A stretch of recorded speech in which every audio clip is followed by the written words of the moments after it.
los últimos 20 rehenes israelíes con vida tras 2 años de guerra. En respuesta, Israel excarcela a más de 1.900 presos palestinos. Líderes de 24 países se reúnen en Egipto para impulsar un nuevo diálogo por la paz en Medio Oriente. El Papa León XIV anima a los palestinos e israelíes a seguir trabajando por una paz justa y duradera que respete las aspiraciones de ambos pueblos. En el jubileo de la espiritualidad mariana, el Papa León XIV destaca la humildad y ternura de la Virgen María como ejemplo de liderazgo auténtico. En Portugal, miles de fieles participan en la procesión de las velas y el rezo del rosario en Fátima, al conmemorarse 108 años de la última aparición de la Santísima Virgen. El canto del lumen. Hola Natalie, comenzando la semana. Iniciamos la semana, Eddie, con nuestros televidentes desde los estudios en Lima, Perú. Gracias por acompañarnos en EWTN Noticias. Soy Eddie Rodríguez Morel. Bienvenidos, yo soy Natalie Paredes. Empezamos las noticias con la liberación de los rehenes israelíes y de prisioneros palestinos tras 2 años de guerra entre Israel y Hamás. En Egipto, sede de las negociaciones del plan para el cese del fuego y la liberación de los rehenes, se realizó este lunes una cumbre de paz con líderes mundiales, donde se abordó el futuro de Gaza. El presidente de los Estados Unidos, Donald Trump, participó en esta cita luego de su viaje a Israel, en donde se dirigió a los políticos en el Parlamento. Veamos a los rehenes israelíes recibidos por sus familias.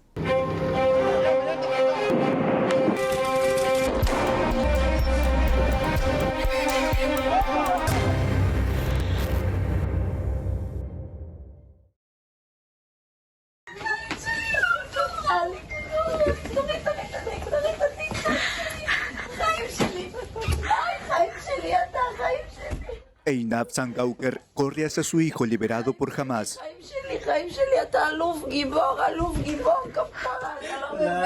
Mi vida, tú eres mi vida, campeón, héroe. Tus hermanas también te están esperando. Mi vida, ¿quieres beber algo? No, estoy bien.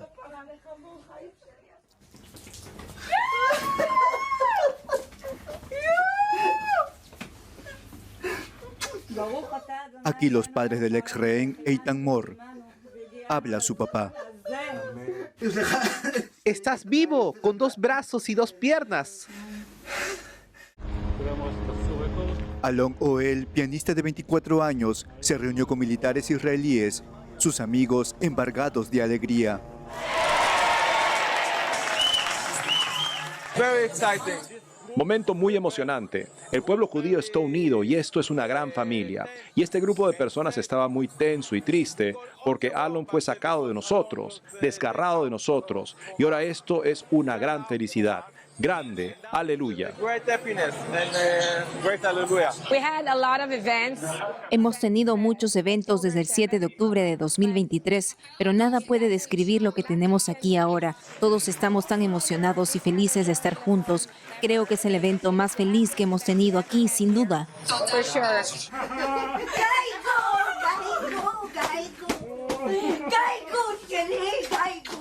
La familia de Guy Gilboa Dalal, también desbordante de emoción.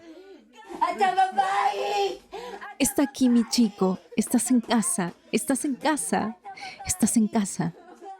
Gal, 24 años de edad. El día del ataque de Hamás participaba del festival de música, donde fue secuestrado con otros centenares. Hoy inicia una nueva vida. Aún se está a la espera de que Hamás entregue los restos de los rehenes fallecidos. Los terroristas dijeron a los mediadores que no conocen la ubicación de algunos, informa la BBC. Ahora veamos cómo fue la liberación de los más de 1.900 prisioneros palestinos como parte del acuerdo del alto el fuego entre Hamás y el gobierno israelí. Buses rodeados por una multitud de familiares de los más de 1.900 prisioneros palestinos liberados por Israel. No puedo describir lo que siento. Estoy con mi gente y mi familia. Estoy feliz, muy feliz. Busco a mis familiares y no sé si saben de mí.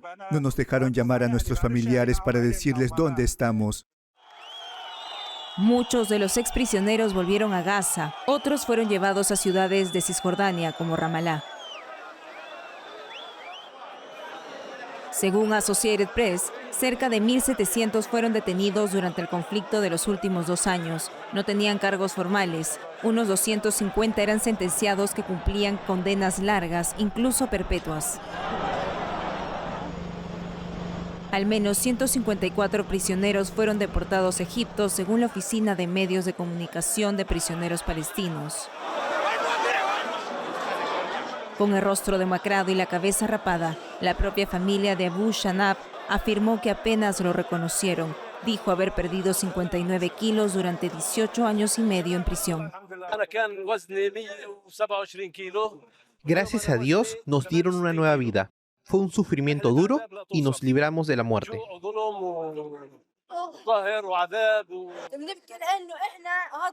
Lloramos porque no lo reconocemos, no es la persona que conocíamos. Nuestro tío no se parece a nuestro tío, es injusto.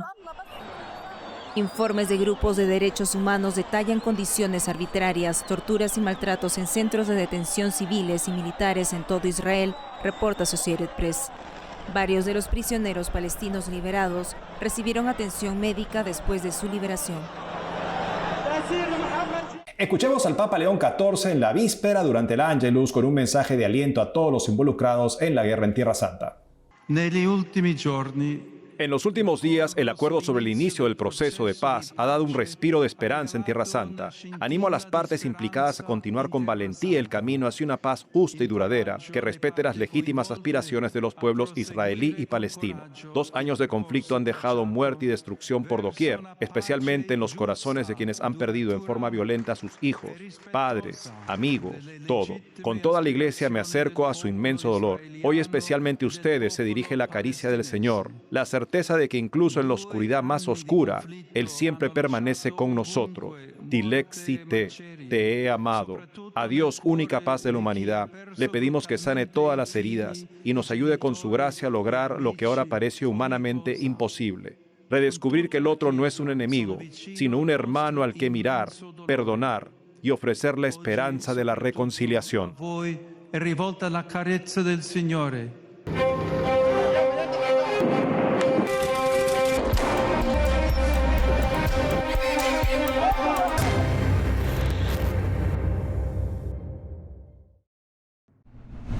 Y el Vaticano este fin de semana congregó a la más grande multitud de peregrinos de los jubileos que se vienen celebrando por el Año de la Esperanza. Se trata del Jubileo de la Espiritualidad Mariana. Nuestra corresponsal Paola Flynn nos cuenta.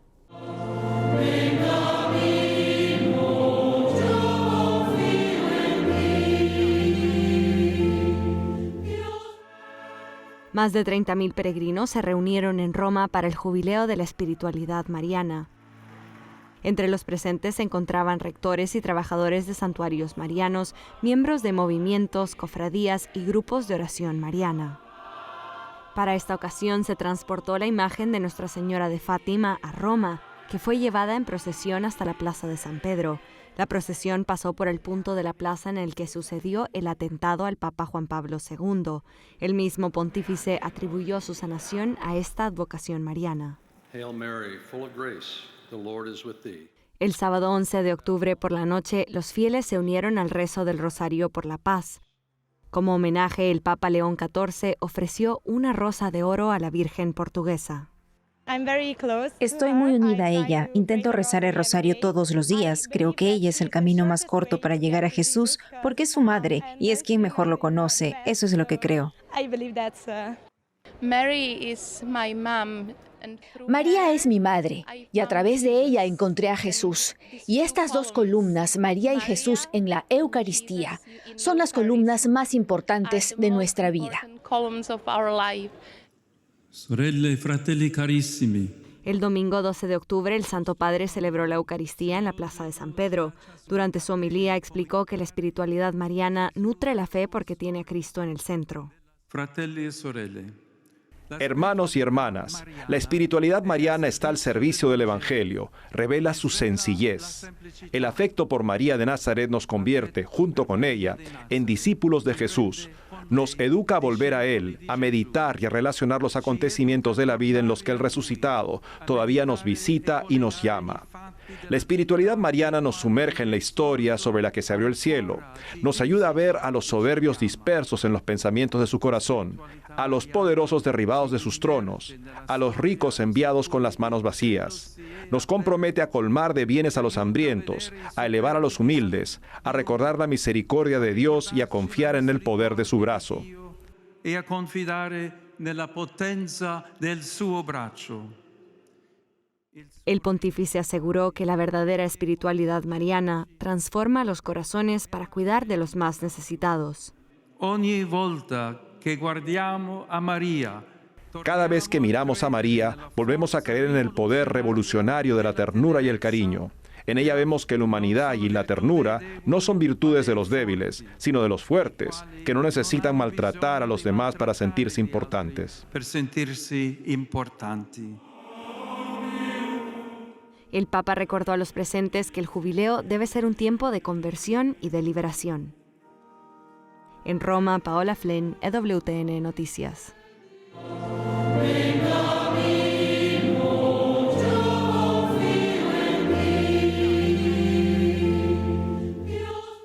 Por otro lado, un hombre profanó el altar de la confesión en la Basílica de San Pedro al orinar sobre él frente a cientos de turistas, reporta Así Prensa. El hecho ocurrió el viernes último. El hombre, cuya identidad no se ha hecho pública, fue detenido por la seguridad de la Santa Sede. El diario Il Tempo afirma que el Papa León quedó conmocionado al conocer la noticia. Este sábado se celebró un acto de reparación ante esta profanación, según Prensa Vaticana.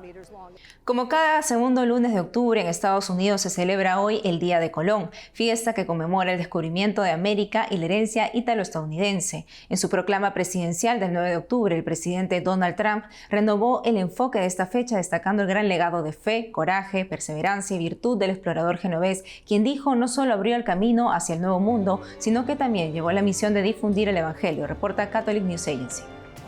Hacemos una pausa y al volver, el Papa León XIV, nacionalizado peruano, envía un mensaje de aliento al país tras la destitución de la presidenta. Analizamos la situación política. Además, recordamos el milagro del Sol de Fátima ocurrido hace 108 años y la fuerza actual del mensaje de la Virgen. Regresamos con más noticias con Enfoque Católico.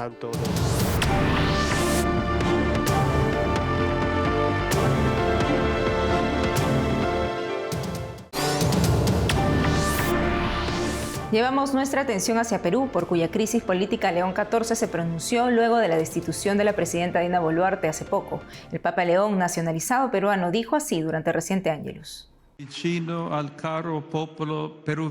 Me siento cercano al querido pueblo peruano en este momento de transición política. Rezo para que el Perú continúe por el camino de la reconciliación, el diálogo y la unidad nacional. Recientemente, Dina Boluarte fue destituida por incapacidad moral permanente ante su dificultad para enfrentar la crisis de violencia que se vive en el país y asumió como presidente José Gerí, presidente del Congreso de la República, que hoy es el nuevo presidente del Perú. Esto se suma a liderazgos en la presidencia bastante cortos. En los últimos años ha habido una pluralidad de presidentes en pocos años. Para saber más al respecto de cómo deja esto al país y qué podemos esperar, estamos con Diana Seminario, es una periodista que nos habla desde Lima, Perú. Diana, bienvenida al programa. Hola, ¿qué tal? Gracias. Pues Diana, ayuda a nuestro público, también por supuesto no todos son peruanos, a entender esta situación. Bueno, esta situación nace en el año 2021 en ese gobierno de Pedro Castillo y Dina Boluarte. Hay que recordar que Pedro Castillo dio un golpe de Estado el 7 de diciembre del año 2022 y por sucesión constitucional ingresa la señora Boluarte. Ella ya tenía más de 2 años en el gobierno, iba a cumplir 3 años, ¿no? Y bueno, de un día para otro fue así. El Congreso activó los resortes constitucionales que permiten vacar o destituir a un presidente.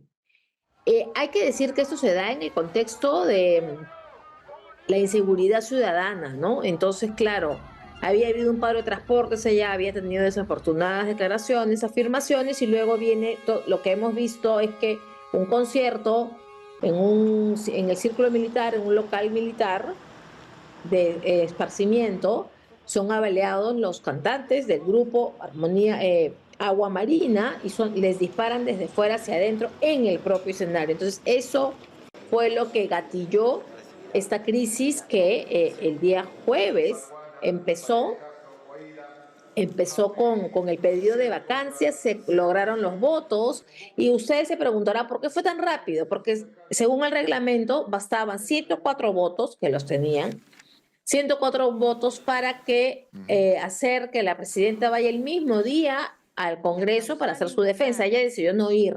Y entonces todo se cayó y la vacaron la madrugada del viernes. Y ahora, ¿qué nos espera? Hay que aclarar aquí y hay que decirlo que si José Gerí es presidente de la República, es por sucesión constitucional también. Y es que él era el presidente del Congreso, es decir, sigue siendo presidente del Congreso encargado de la presidencia de la República. Porque Dina Boluarte era la primera vicepresidenta de Pedro Castillo y ya no había otro vicepresidente. Entonces, la Constitución del Perú dice que cuando se vaca al presidente o se le destituye o muere, la primera opción es el vicepresidente. Esta carta ya se usó. La vacaron a Dina Boluarte y la siguiente carta es presidencia del Congreso. Ya ahorita todo queda en manos del Congreso. Entonces, esa es la sucesión constitucional. Que guste o no guste Pedro Castillo, José Gerí, es otra cosa. Esa es otra discusión. Pero constitucionalmente esa es la sucesión constitucional. Entonces, ahí él tiene toda la legalidad, ¿no? Y ahora hablamos, claro, de una situación en la que la legalidad está cumplida, pero la legitimidad, o sea, hablamos de, por supuesto, la popularidad de la presidenta estaba por los suelos, un 3% creo, y el señor Gerí, bueno, con el Congreso no tiene algo mucho mejor. O sea, ¿cómo va a poder enfrentar él en esa situación políticamente debilitada, hay que decirlo, esta crisis de seguridad, sobre todo que golpea a la población sometida a chantajes, a presiones por parte de criminales que les cobran cupos simplemente para poder trabajar? Bueno, yo creo que la presidenta Boluarte ha sido vacada efectivamente por no... Ahora, el no saber gobernar no es una incapacidad moral, pero yo digo, ¿no? El que está en un cargo sin estar preparado ni tenerla para hacerlo es también una inmoralidad. Pero en fin, esa también es otra discusión, pero yo creo que ahora el presidente Gerí tiene que poner prioridad en el tema de la inseguridad, nombrando un gabinete que se aboque a eso y también pues un ministro del Interior que esté a la altura de las circunstancias actuales, ¿no? Y para eso se requiere de mucha decisión, voluntad y también se requiere de tener en el Congreso los apoyos necesarios, ¿no? Va a haber una marcha el día miércoles donde se pide muchas cosas, ¿no? Entre ellas otra vez la salida de Gerí, otra vez inestabilidad. Y esperamos que esa marcha el día miércoles se dé, pero sobre todo si se da, que se dé en paz. Ya hay algunos gremios que han dicho que no van a participar, pero esperemos que todo esto se dé en paz, porque el país lo que requiere ahorita es estabilidad y todos abocarnos, todas las fuerzas políticas deben abocarse al tema prioritario, que es la lucha contra la inseguridad ciudadana que mata a personas, a transportistas, a bodegueros que están extorsionados, transportistas, bodegueros, heladeros, todo aquel que tenga un negocio, por más pequeño que sea, desgraciadamente sufre los embates de la extorsión. Así es, y considerando también que las elecciones presidenciales y las elecciones generales en el Perú son dentro de 6 meses, así es que es un momento justamente para que todas las fuerzas sumen para permitirle al señor José Gerí realizar el mejor papel que pueda, ojalá esté a la altura de estos desafíos. Diana Seminario, gracias por haber estado con nosotros el día de hoy. Gracias. Miles acompañaron a la Virgen de Fátima este 13 de octubre en el santuario de Cova de Iría, Portugal, con motivo del 108 aniversario de la última aparición de Nuestra Señora y el Milagro del Sol. La fiesta inició anoche con los fieles participando en el rezo del Santo Rosario y la procesión de velas. Las ceremonias fueron presididas por Monseñor Claudio Dalla Suana, arzobispo de Beira, Mozambique, quien bendijo las velas recordando a Cristo como la luz que vence las tinieblas del pecado. La Virgen María se apareció 6 veces entre mayo y octubre de 1917 a los pastorcitos Lucía, Jacinta y Francisco, invitando a la conversión y al rezo de rosario. En la última aparición, frente a miles de peregrinos, ocurrió el Milagro del Sol, que explicaremos a continuación. Ahora nos acompaña la hermana misionera laica María Esther García de la Asociación Católica Nuestra Señora del Encuentro con Dios para profundizar sobre el mensaje que, por nuestra salvación, la Virgen María dio a la humanidad a través de los pastorcitos de Fátima. Un día 13 de octubre, como hoy, en 1917, Nuestra Señora del Rosario se apareció por 6ª vez a los niños pastores de Fátima. Es un gusto tenerla con nosotros, hermana María Esther. ¿Por qué la Virgen escogió a niños pastorcitos para darles su mensaje? Bueno, porque los niños son inocencia, son sencillez, no tienen nada de afectación, no tienen pretensiones, son muy simples y por lo tanto llenos de blanduras. El niño se reconoce pequeño, es pura entrega y esa es la disposición que Dios requiere para poder volcar sus dones con generosidad, porque el niño o los que son como niños se abren, no tienen obstáculos y Dios puede hacer lo que quiera en ellos, se enamora de la humildad de esas almas. Por eso es como el estilo de Dios, buscar esas almas. ¿Cuál fue el objetivo de las apariciones, hermana? Sí, lo importante es saber que son hechos históricos y que tienen un aspecto más doctrinal o teológico, podríamos decir, y otro aspecto como más práctico, que es de conversión de corazón y de vida cristiana de la gracia. Tenemos que ver a la Virgen como una mensajera o especial misionera enviada de Dios, pues, y que ve este mundo que está cayendo en la desgracia por culpa de sus propios pecados y que necesita ser restaurado por la gracia y el perdón, la misericordia de Dios, pues nos proporciona unos medios adecuados para vivir la voluntad de Dios, salir de ese pecado. Por lo tanto, el objetivo como general y principal de las apariciones es que entra dentro de la historia de la salvación que el Espíritu Santo durante tantos siglos de Iglesia ha venido realizando. Estos son hechos extraordinarios que Dios permite, revelaciones privadas, pero que siguen teniendo este mensaje. Para aquellos que quieran profundizar más en el mensaje de las apariciones, les recomendamos las Memorias de Lucía, que ella misma escribió. ¿Qué pidió la Virgen, hermana? La Virgen en sus apariciones, que no solamente se resumen en las 6 apariciones de 1917 en Covadonga, sino que también tiene la hermana Lucía apariciones posteriores con otros mensajes, pero podríamos resumirlo como lo resumió San Pablo VI. Dice él que Fátima es un evangelio de penitencia y oración. Por lo tanto, se puede resumir lo que pide la Virgen en huir del pecado, convertirnos del pecado por la penitencia y la reparación, y una vida de gracia, en estado de gracia, a través de la práctica de virtudes cristianas. Y los primeros que nos enseñan esto son los mismos niños que pues, al final han sido 2 de ellos canonizados. Por lo tanto, es un mensaje actualísimo para nosotros. Hermana, un día como hoy ocurrió el milagro del sol. ¿Cómo debemos entender este fenómeno? Bueno, es un fenómeno también histórico porque hubo mucha gente que lo observó, es un fenómeno extraordinario, lo que se llama la danza del sol, que podríamos quizá interpretarlo como una especie de, como la resurrección de Cristo para la Iglesia, que es como un criterio decisivo para creer en Cristo, pues así este milagro del sol, que ya se había profetizado a través de los niños 3 meses antes, es como la señal que Dios da para que todos creyeran, para que no quedaran como decepcionados y a atestiguar la sobrenaturalidad de todos esos hechos que lo vieron más de 50.000 personas que estaban allí presentes. Obviamente el que quiera ser incrédulo, ninguna razón le servirá para creer, pero podemos pensar que es como la ratificación del mensaje. Hermana, ¿qué se debe interpretar cuando la Virgen al final dice mi corazón inmaculado triunfará? Bien, para la brevedad de esta entrevista lo que podemos decir es que la Virgen va a triunfar en la medida que nosotros vivamos este mensaje. Si nosotros salimos del pecado, vivimos una vida de gracia, de oración, de penitencia, de consagración a María, entonces nosotros haremos que este corazón inmaculado triunfe. Ella quiere triunfar y tiene todo el poder para hacerlo, pero necesita de nuestra colaboración. Vino a traer un mensaje muy especial como misionera, catequista de parte de Dios, pero necesita que nosotros lo acojamos como esos niños lo acogieron. Y entonces su inmaculado corazón triunfará en el mundo entero.